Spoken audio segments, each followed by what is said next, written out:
Am I the jerk for letting my best friend walk through a dangerous part of town at night alone because I was too busy celebrating my birthday party? Posted by you/LostInThoughts07. I, 26F, have been best friends with Jake, 27M, for over 6 years. We work at the same company and are also planning to go on a work and travel trip together soon. This situation happened last Friday, which was my birthday.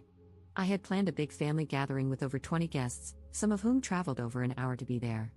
Jake was invited, and he told me he would come. The night before, we went grocery shopping together, but while sitting in the car, he suddenly told me at the last minute that he wouldn't be attending because he had picked up an extra shift at work. I was a little hurt because we always celebrate our birthdays together, and he didn't need to take the shift. Our company has plenty of people who could have covered it, but I accepted it and moved on. On my birthday, we were texting before his shift. For context, Jake doesn't have a driver's license and usually relies on public transport or walks. I do have a license, but I don't own a car. I use my mother's when I need it. That afternoon, he mentioned that he would have to walk home because public transport stops running at a certain time, something he already knew when he took the shift. He also told me he was feeling a bit sick and asked if I could pick him up and drive him home. Our boss even told him he could leave 2 hours early to catch the last bus if he needed to, but he chose not to.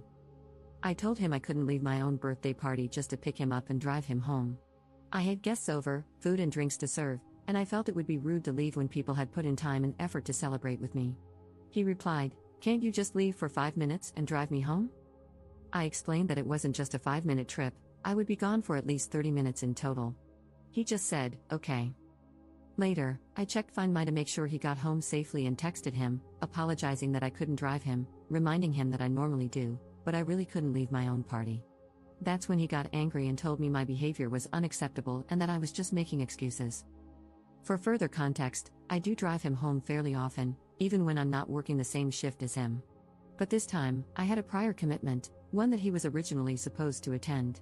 I reminded him again that our boss had told him he could leave early to catch the bus. At this point, he started arguing that the town is dangerous at night, but we've both lived here our entire lives, and nothing has ever happened to us. I used to walk at night all the time before I had a license, and another friend of ours, who is also a co-worker, regularly walks home late at night without issue. I tried to understand if something else was going on and asked him if maybe he was upset about something deeper and just projecting it onto this situation. I might have worded it poorly, but instead of talking, he just exploded at me. I apologized if I said it the wrong way, but at that point, he wasn't listening to me at all. Meanwhile, he wasn't trying to understand my side either. I told him it was my responsibility to be at my own birthday party and that my guests had made an effort to celebrate with me. I couldn't just disappear for half an hour. He dismissed that and told me I was a bad friend, a bad sister, because I said I wouldn't drive my sister home either if I had prior commitments, and it wasn't an emergency, and that my priorities were all wrong. In the end, he told me he didn't want to see me for a while. I am honestly confused and questioning our friendship after this because of how he reacted. I really tried to understand his side, and I get that he was hurt that I wasn't there for him when he needed me. But at the same time, I couldn't just leave my own party if it wasn't an emergency. Now I don't know if our friendship can bounce back from this or how I'm supposed to rely on him moving forward. If this is how he reacts to something like this, what happens if we end up in a similar situation while traveling? Is he just going to leave me behind if I don't do what he wants? Relevant comments. Commenter. I think if you really look back at your dynamic and who does what for whom, you will find a huge imbalance, with you doing more. Also, the fact that he did not want to go to a party celebrating you and not him, and that he wanted you to leave the party, indicates that he just wants to use you. Ops response. Yeah, there is a bit of an imbalance in the dynamic, but I thought it might be because of our different circumstances. His family isn't as well off as mine. Also, acts of service is my love language, so I tend to do a lot for people I hold dear. I always thought of us as those typical, picture-perfect TV show besties, but his behavior regarding this incident shattered that picture for me. Commenter 2. Even more, it sounds like he didn't like you being the center of attention. Is he usually the one people focus on, with you as the sidekick? Ops response. To be honest, I don't know. I never really paid attention to who was the center of attention in situations where we were in groups. But now that I think about it, we were at a party recently where he separated from me for almost the entire time to go off with another friend we hadn't seen in a long time. I assumed it was because they hadn't seen each other in months, so I didn't really pay attention to it either and just stayed with other friends. Commenter 3. This was kind of what I was thinking. He sounds manipulative. No one is going to leave their birthday party to give someone a ride home. It's incredibly rude to leave a party in your honor, and I'm 99% sure that's common knowledge. Either something else is going on, or he fabricated this whole thing as a test. Ops response. And he told me that he had talked to others about it, and not one of them disagreed with his point of view. That made me a bit insecure, wondering if I'm the jerk here, but I think the comments are debunking that. Thanks you all. I just would love to know what he told those people, or his thought process for that matter, because I would never react this way. The test could be a plausible explanation. He might have felt the need to test me before we go to another country for a year. That's the other thing I need to figure out, because if this is how he reacts to something like this, I can't rely on him. And even if our friendship survives, I can't go to another country with him as my support system. Update 1 day later. First of all, thank you all for the helpful comments. I never expected so many people to relate to this. I'm so sorry for everyone who has gone through something similar. To clarify something I've seen speculated in the comments, there are no romantic feelings involved. He's gay, so there was never any romantic interest between us.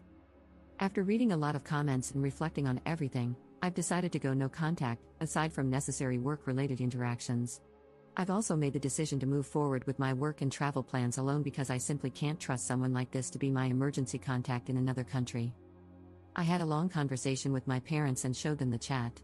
My mom actually broke down crying. She told me she's seen narcissistic behavior and red flags in him for years, but things have gotten worse in the last few months.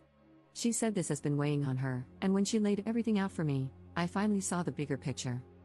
Even though it wasn't a romantic relationship, I now realize he was isolating me from other friends and family, always trying to make himself the center of my social life.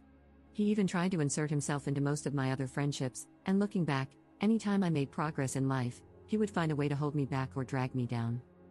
My dad told me that some of the recent arguments I've had with my family were actually their way of trying to get me to see what was happening, but I just didn't recognize it until now. He also said he's relieved I won't be traveling overseas with him. My parents reassured me that while this will be hard at first, I'll heal, and cutting ties now will make things easier in the long run. They also pointed out things I had overlooked, like how he tagged along on family holidays without paying but was never particularly grateful to my family for inviting him. I've started talking to one of our mutual friends about what happened. She's currently busy with the Super Bowl, but once she's back, I'll tell her everything as objectively as possible. I don't want to trash talk him or damage his reputation at work, but if coworkers ask, I'll be honest about why I've distanced myself. I genuinely do wish him the best, and I hope he works through his issues and finds happiness. But I'm done.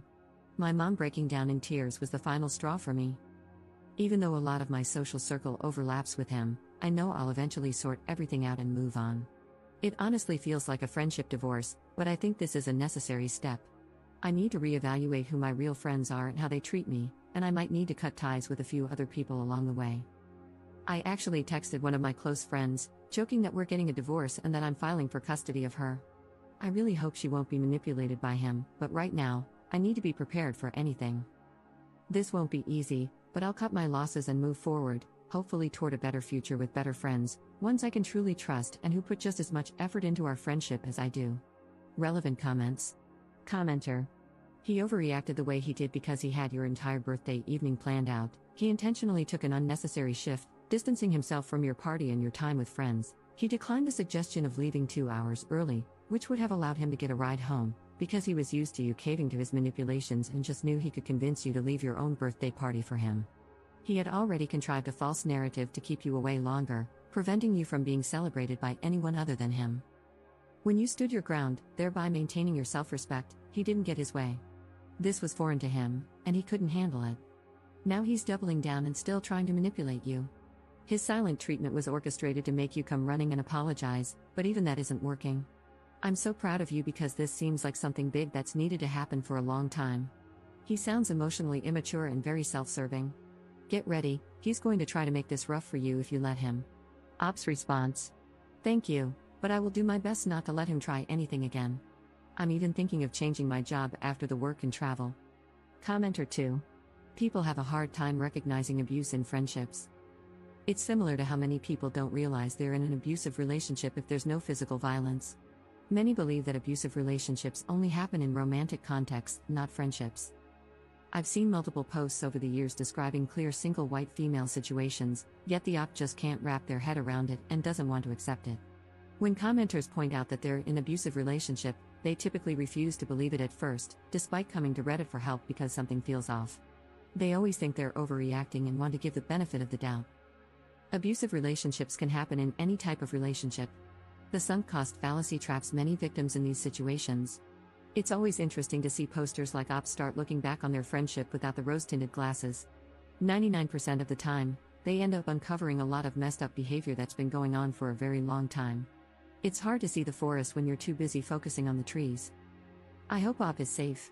The lengths to which her friend was willing to go to manipulate and trap both of them in this calculated situation are extreme and, quite frankly, unhinged. I wouldn't be surprised if this takes a sharp turn into obsession and stalking real quick.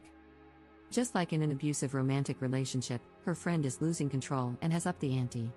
Now he knows his tactics weren't enough to get what he wanted. Once he realizes she's pulling the plug, things could really go off the rails. He's already escalated by screaming at her and piling on the guilt.